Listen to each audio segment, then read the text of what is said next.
Hello and a very warm welcome to Public Forum. I'm Amandra. Today we talk about issues before Parliament ahead of the upcoming budget session.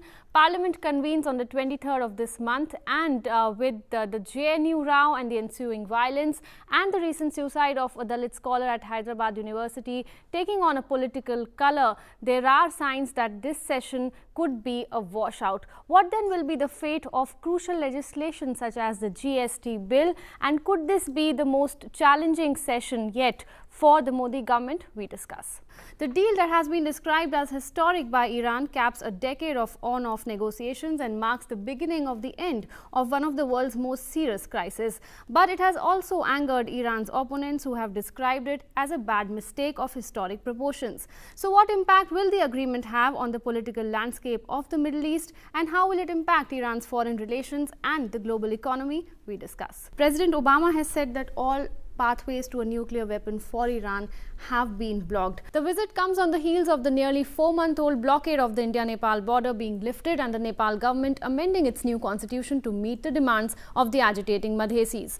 Remember, bilateral ties between New Delhi and Kathmandu had been strained since September last, when Nepal promulgated its new constitution and India expressed reservations over some of the provisions. Do you think the Russian involvement in Syria, it marks a turning point in this crisis which has been raging on for 4 years now? The event will not only showcase Indian Navy's maritime prowess but also build bridges of friendship between the participating navies. A maritime exhibition for promotion of Make in India, Digital and Green India will also see participation from major defence manufacturers.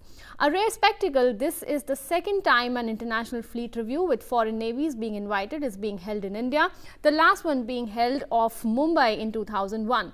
So far, 10 fleet reviews have been held in India since independence. The German parliament has voted in favour of starting negotiations on Greece's €86 billion bailout deal. Germany was the last of the Eurozone countries needing parliamentary approval to begin the talks, with Greece voting to accept hard-hitting austerity measures earlier this week. This paves the way for the reopening of some Greek banks on Monday, following weeks of closures after the European Central Bank raised the level of emergency funding available. We talk about the third India-Africa Forum Summit that kicked off in the capital today.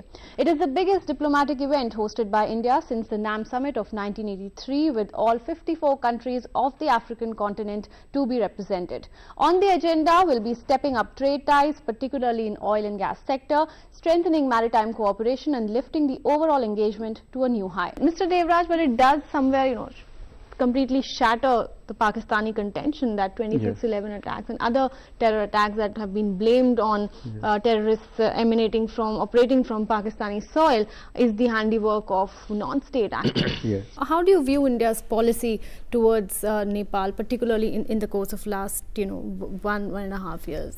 Because this was a government that placed, improving relations with its neighbours at the core of its foreign policy. Thai Prime Minister Yingluck Shinawatra has dissolved parliament and called for an election after intense protests in the capital which have been going on since November. The decision came after the opposition Democrat Party resigned and anti-government protesters returned to the streets. Thanks for watching. Goodbye.